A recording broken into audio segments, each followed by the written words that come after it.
Yung may namatay na sabongero. Tari ito sa sabungan. Ayan oh. Tari.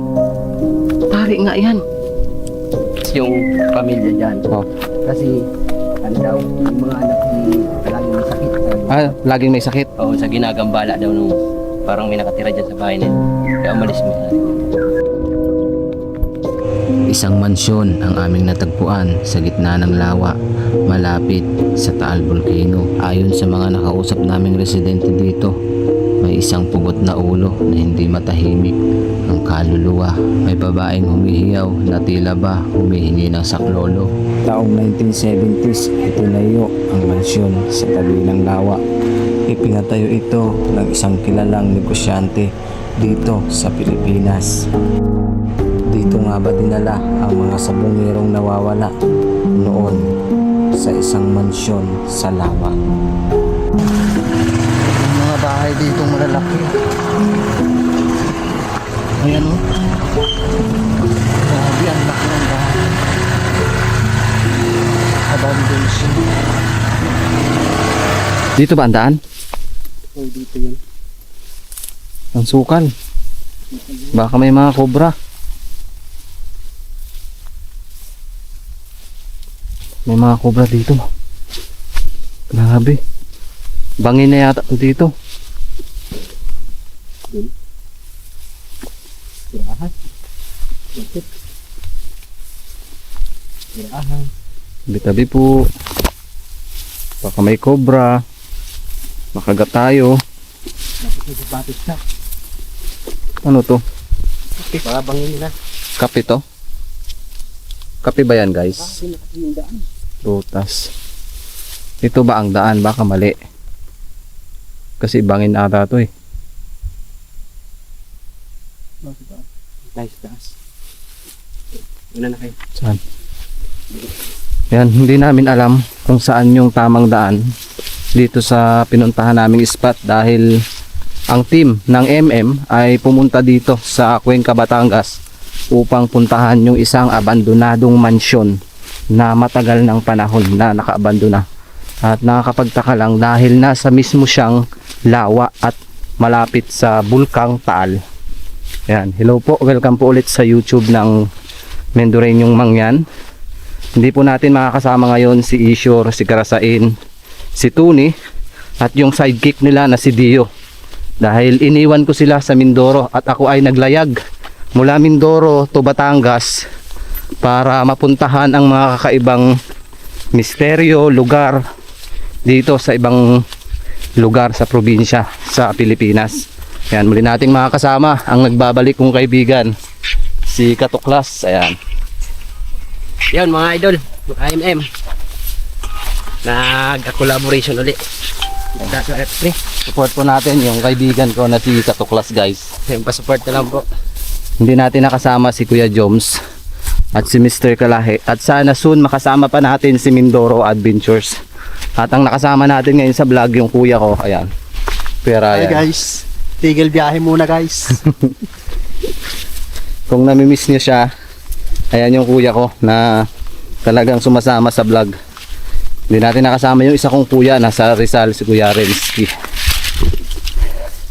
Mamaya natin malalaman kung ano yung nalalaman ko sa abandonadong mansyon dito sa Taal Volcano.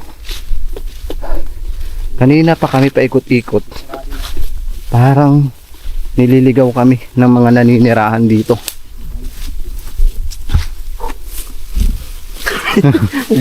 Naligaw na yata tayo. Ang sukal eh oh. Hindi naman ito dating ganito. Daanan talaga to. Baka bihira na pumunta.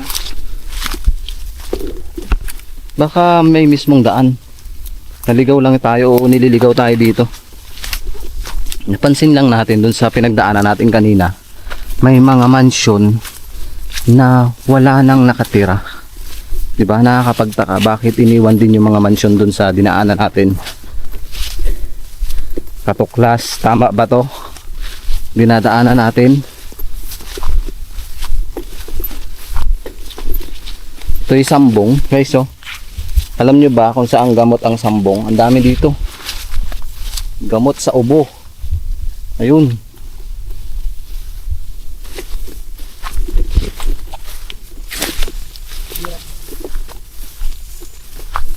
Tabi-tabi po.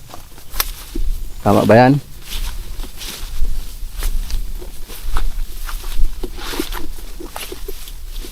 Or mali? Masukal to dito, baka hindi to daanan.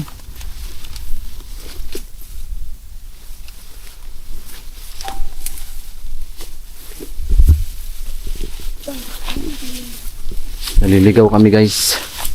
Namin alam kung saan yung daanan.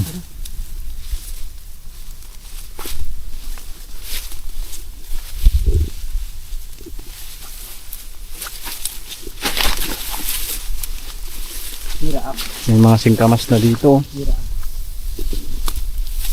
Singkamas yan? Oo, makain to. Hindi. Sing- Sigarilyas nga. Singkamas. Daanan. Daanan. Baka hindi ito. Dito. Tara balik.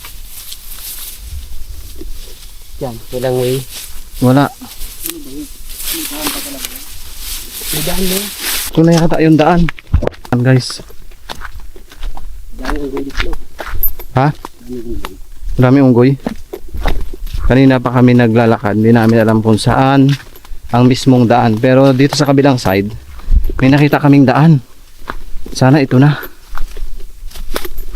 Sana maging safe kami sa pagpunta dun sa isang abandonadong mansyon na matagal ng panahon na iniwan ng may-ari. Yung mansyon na yon ay bahay bakasyonan lang pala noon. Nabalitaan nyo ba yung mga sabungero na namatay noong mga nakaraang taon? Palaisipan na baka dyan sa mansyon dinala yung mga sabungero na yon at pinagpapas lang.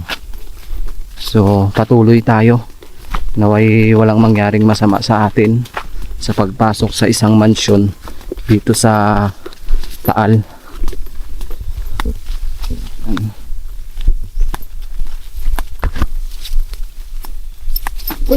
Ano yun? Ahas? May gumapang. Ha? May gumapang papasok. Makaahas? May bayawak. Ito o kawayan. Tabi-tabi po. Pirabati. Ayan, sa lahat ng viewers na nakakakita ng kakaibang nilalang, it's time na mag-comment po kayo. Saan? May unggoy daw. Saan? Ibig sabihin maraming unggoy dito.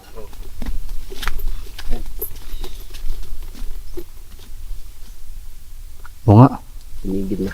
Yan. Hindi makita. Maraming unggoy pala dito.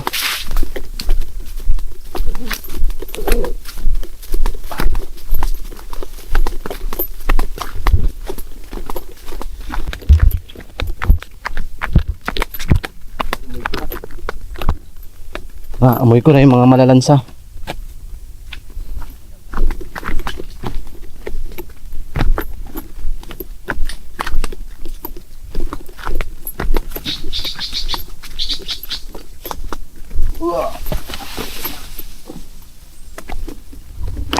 Guys, hirap dito guys. Medyo masakit sa one hood. Sugong talaga dito pag akyat mamaya.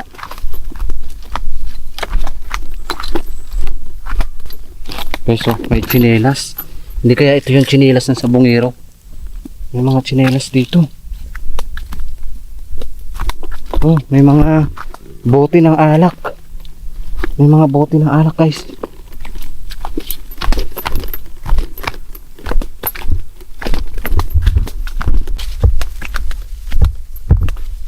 So ilang minuto na lang guys, makikita nyo na yung isang mansyon. Biruin mo, palaisipan na bakit itinayo yung isang mansyon mismo dito sa lawa. At nag-iisa lang talaga siya, diba? Parang may mga naririnig akong mga ugong ng barko. May mga naghihiyawan. Hindi ko alam kung rinig sa video, pero yun yung naririnig ko mismo dito sa spot. May puno, ang laki. Tingnan nyo ang puno. Tabi-tabi po. Bungad pa lang guys. May napakalaking puno na dito. Yun, laki. Tabi-tabi, parang may mata. Uy, parang may mata. Tabi po. Grabe. Bangin na guys. Grabe. Bangin. Oh. May mga damit dito. Paano nagkaroon ng mga damit dito? Ayun pa. May nakasako doon na nakatali. Ayun, nakikita nyo ba yun? May sako na nakatali. Ayun. May sako. Nakatali siya. Diba?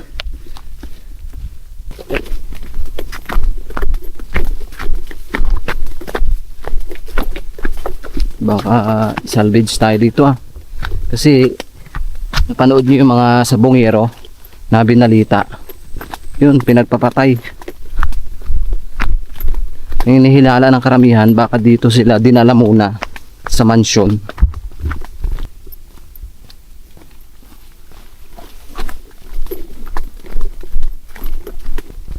Shout out pala sa kay Kuya Joms na pinahiram tayo ng battery niya, dalawa pa. Kasama na yung lagayan ng charger. Thank you very much Kuya Joms. At syempre shout out sa mga viewers namin dyan na patuloy na tumatangkilik sa YouTube namin, sa mga sponsors namin, maraming salamat, at sa nagpatira sa amin dito sa Batangas. Thank you very much.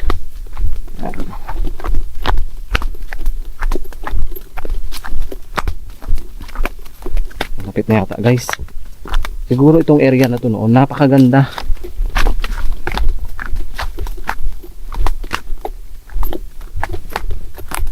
Tinapon yung mga sabungero.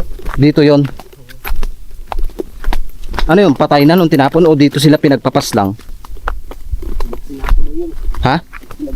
Nilagay sa sako. Yung sa kwento nga ni Katuklas, dito daw tinapon yung mga sabungero. Ha? Saan? Ano yun, mga bangka? Ba't pila-pila? Ay.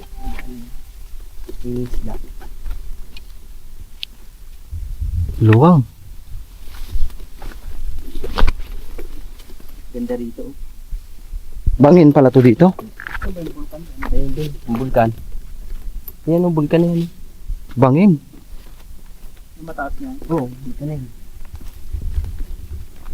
Ayan, bulkan na yan. Delikado rin pala dito.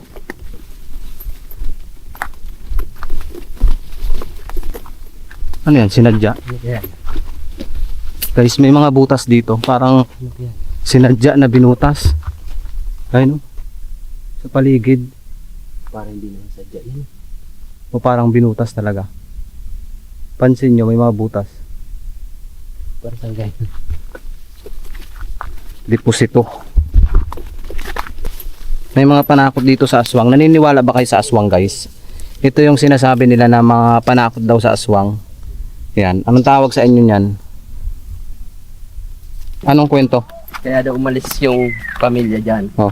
Kasi ano daw, yung mga anak di palagi may sakit sa Laging may sakit. Oo, sa ginagambala daw nung parang may nakatira dyan sa bahay na yan. Kaya umalis yung may-ari dyan. Hindi siya sa pagsabog ng bulkan. Hindi. Ibig sabihin, may gumagambala. Ang kwento nung nakausap ko nung unang pagpunta ko rito. Hmm. May nakikita daw kasi dyan naglalakad wala daw ulo. Ay, dyan sa mismong bahay. Oo. Kaya inalisan. Oo. Pero nakakapagtaka no, bakit pa sila nagpapatayo ng bahay dyan sa gitna? Ay, sa may ano na yan? Tapos siyempre mo, bundok pa yung... Bundok. Magpapatayo ka ng bahay. Maganda kasi yung view niya. Hmm. Kasi tabing dagat eh. Yan, ano, ito yung ano, balon. Balon nila. May balon. Yung balon. Kuhanan nila ng tubig yan. Kuhaan nila ng tubig. Ilaw. Grabe, may balon dito guys. Yan yung bahay. Ito yung pinagkukunan ng tubig nung mansyon. Yan na. Lalim. Grabe, ang lalim. Oh. May balon guys. Ang laman. Tingnan. Ano yan? Hinukay? Bato rin siya no? Hindi nilagyan ng culvert? Hindi. O may culvert? Wala. Wala. Pero ano siya? Puro bato. Parang adobe yan. Adobe, pababa. Hindi mo gaano katanda. Grabe. Gaano nakatanda yung balon. Baka mas matanda pa sa akin to. Tingnan mo. Nilagyan ng bulaklak. 1982. May tanda pa oh. Anong buwan yan? December 18. December 18, 1982. 1982. Biruin mo guys, oh, tagal na. December 18, 1982. Wala pa ako niyan. 19 ano ka? 1994. Oh, di ba? Wala pa tayo. Wala pa tayo niyan. Nandito na. Grabe. Hindi pa tayo binubuo. Hindi pa kami binubuo. Pero ang balon at ang mansyon na itayo na. Ito na yung mansyon guys. So, nandito na tayo ngayon sa isang mansyon sa Lawa. Tabi-tabi po. Parang may mga tao dito na mga nangangawil.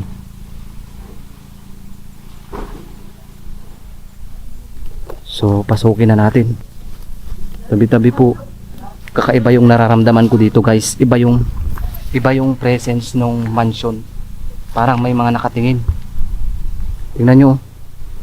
Ito yung mansion guys. Grabe.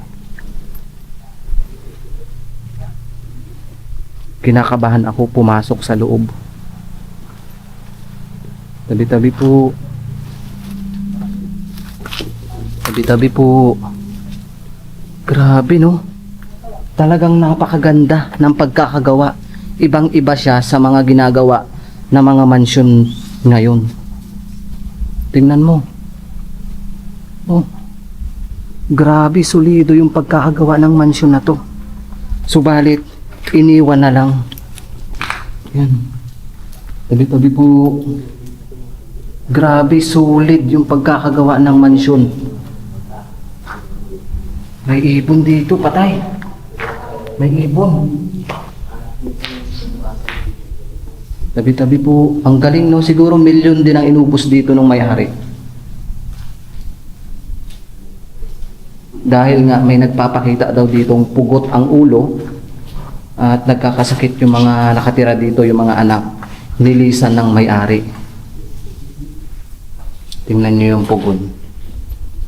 Ayan, ang galing ng pagkakagawa.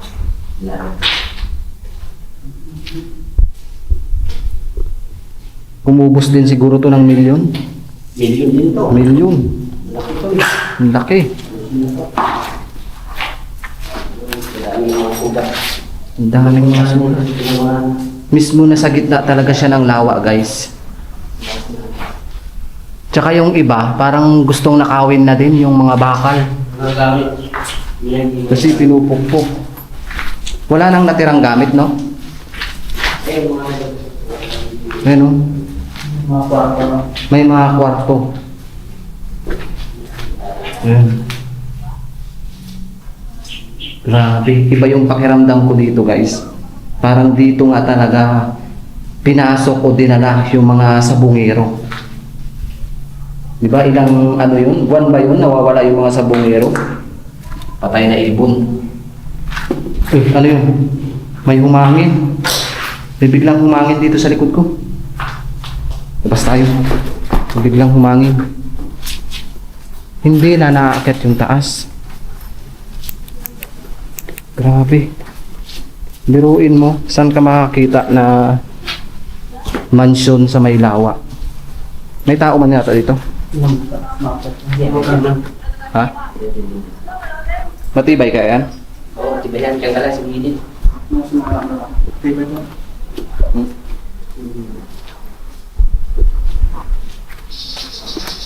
Ingat ka lang ha.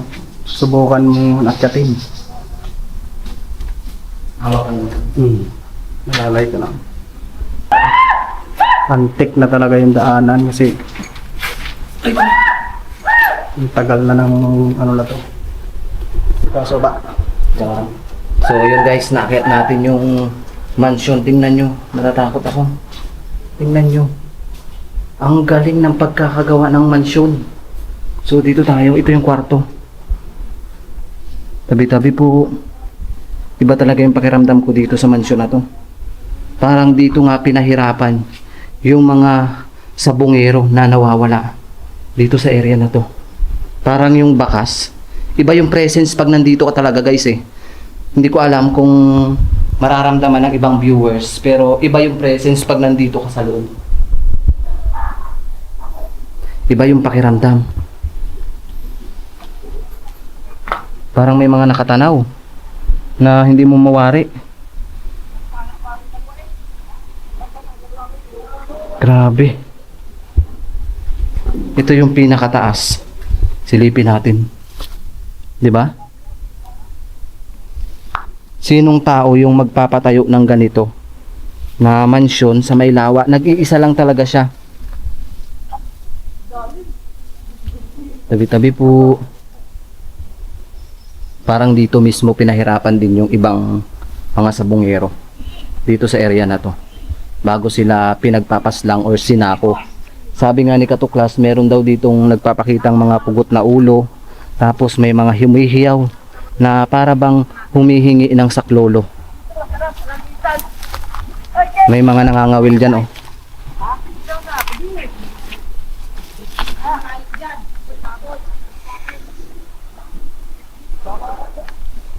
Oops. Pagmasdan nyo, kahoy, di ba? Halip na simento yung ilagay nila o simento na lang, nilagyan pa nila ng mga kahoy. Parang mga marijuana, may mga ibig sabihin ng mga nakasulat. Kung 1982 ito itinayo, ibig sabihin humigit kumulang 30 years na abandon itong bahay na to.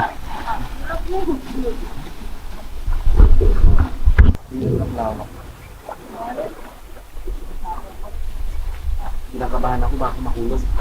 Ipay. Natatakot ako guys kasi baka gumuho ba.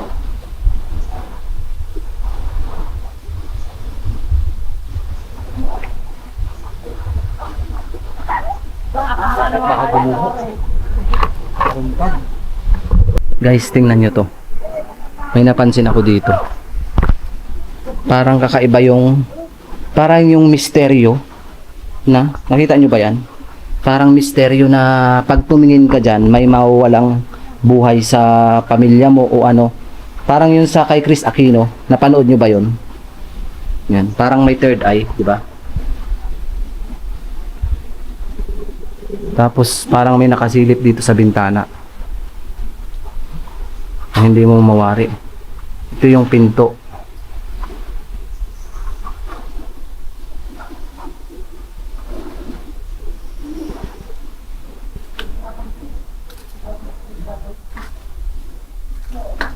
Ito yung sinasabi ko sa inyo. Napakatalino ng may-ari. Simento na nga siya, pero pinatungan niya pa ng kahoy. 'Di ba? Sinauna talaga yung bahay na to. Ibig sabihin, dumaan ang lindol, bagyo. Itong mansyon na to ay hindi masisira. Kitang-kita nyo naman yung lawa, Taal Volcano. Ayun yung Taal Volcano.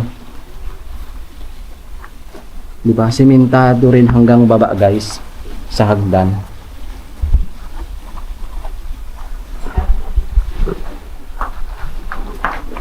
Tabi-tabi po. Pirabati. Tabi-tabi po. Tabi-tabi. May patay. Bakit? Itong area na to, napansin ko, ang daming ibon. Ibig sabihin, pag may pumapasok na ibon dito, kusang namamatay. Tingnan nyo, patay na naman. Pasintabi sa lahat ng kumakain. Napansin ko lang talaga guys, mula dun sa baba, may mga ibon ng patay. Ibig sabihin nga talaga, sa bawat pasok ng mga ibon dito, ay namamatay.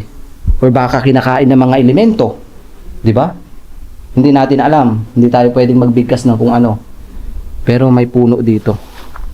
Napansin niyo yung puno? Parang may nakatira. Parang may taong nakatayo dun na nakatingin. Tingnan mo yung marka ng puno, may ibig sabihin. Lalapit ko ha. Napansin nyo ba? Yung puno, may ibig sabihin. Huwag na natin puntahan. Mapahamak pa tayo. Ito yung baba oh. Ang galing.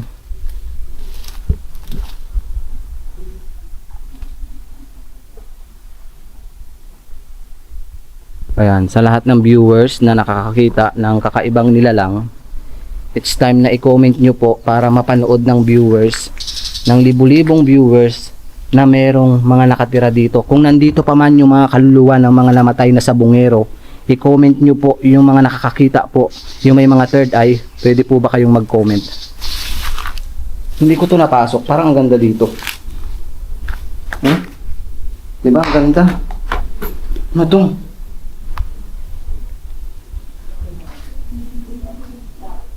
Grabe yung area na to. Parang ang init sa pakiramdam. Mabigat. Na tila ba punong-puno ng mga kababalaghan o misteryo sa loob ng mansyon na to. 'Di ba? So balik tayo. Pahamak tayo dito.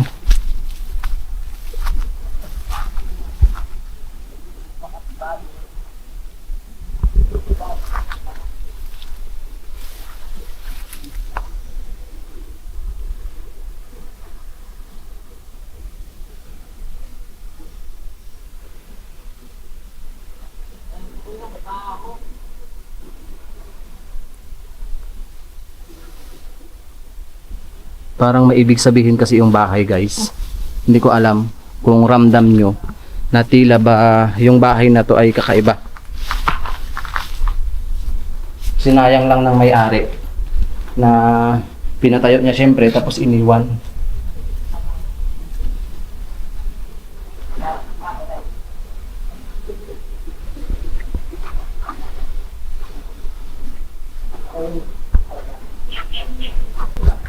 Guys, napansin ko lang bakit yung mga pinto dito ay magkaparehas. Magkasalubungan. 'Di ba pag ang pinto magkasalubungan bawal? Bawal yan. Kasi pansin niyo yung pinto.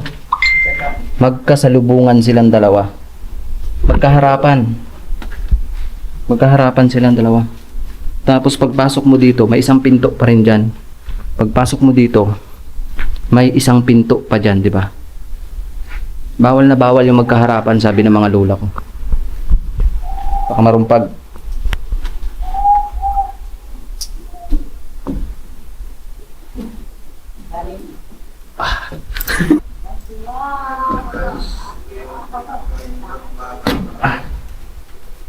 Yeah. Nakakatakot.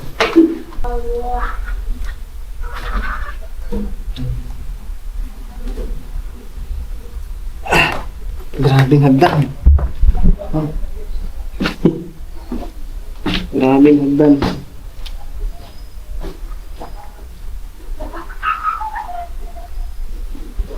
So guys, ipapakita ko naman sa inyo yung pinakalabas ng mansyon na ito.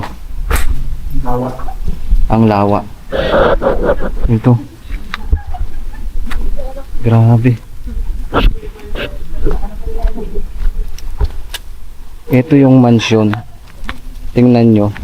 Pinagkakagastusan talaga dahil may mga hagdan siya pababa.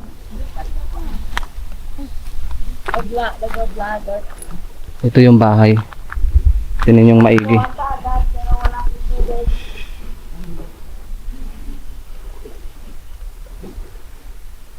Grabing mansyon. Kakaiba talaga. Tila ba may mga nakatira dito?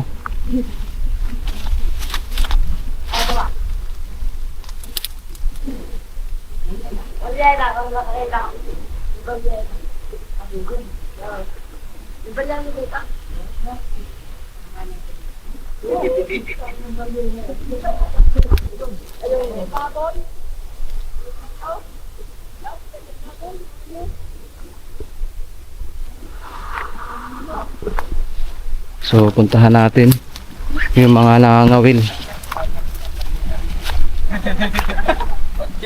Ito may nangangawil dito. Dito ay mga tilapia. Pangos.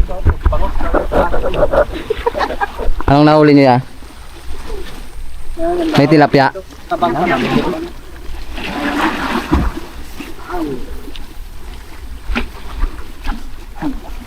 Yung balyena, oh. Saan ang balyena? Ayan o. Ayun. Ang laking balyena.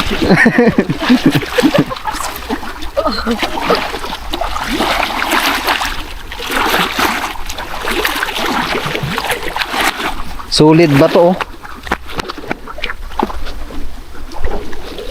So may nakunan tayo dito o may nadatnan tayong mga nangangawil. Ayan.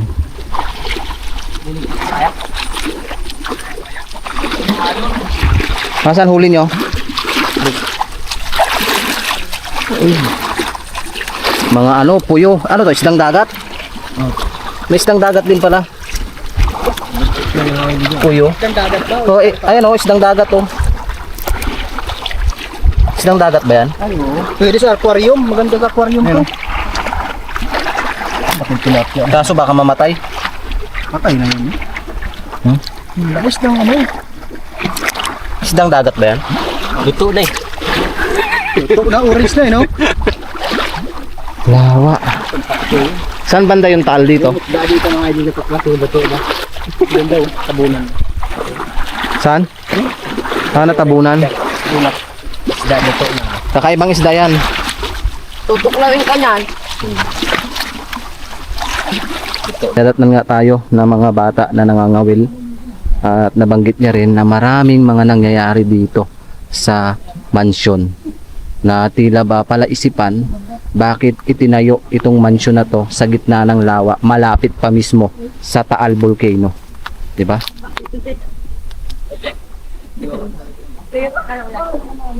So hanggang dito na lang po yung vlogs ng Mendoreñong Mangyan. Maraming salamat po sa lahat ng taong patuloy na sumusuporta sa YouTube ng Mendoreñong Mangyan. Muli hanggang dito na lang po and God bless po sa ating lahat.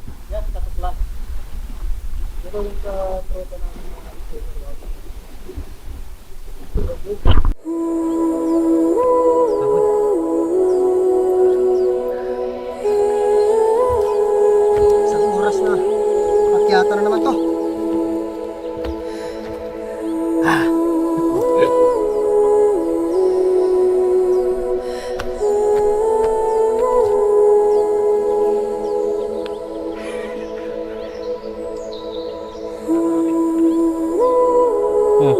Isang kilo na nawala. Grabing mansyon, no? Hindi kaya sa flood control yan? Nila kasi nabuko na sila eh. Mga flood control? Grabe. Pero yung mansyon pinatayo sa lawa. Ibig sabihin, flood control yan. Tingnan nyo. Oh. Taguan pala yan ng mga flood control. Grabe. Guys, may nadaanan kami dito. Ano to? Kape ba to? Oh? Kape, no? Ngayon lang ako nakakita ng ganito, kape. Ganito pala ang kape. Dami oh. Ano kaya lasa niyan? Dami. Para siyang rambutan. Luwang oh.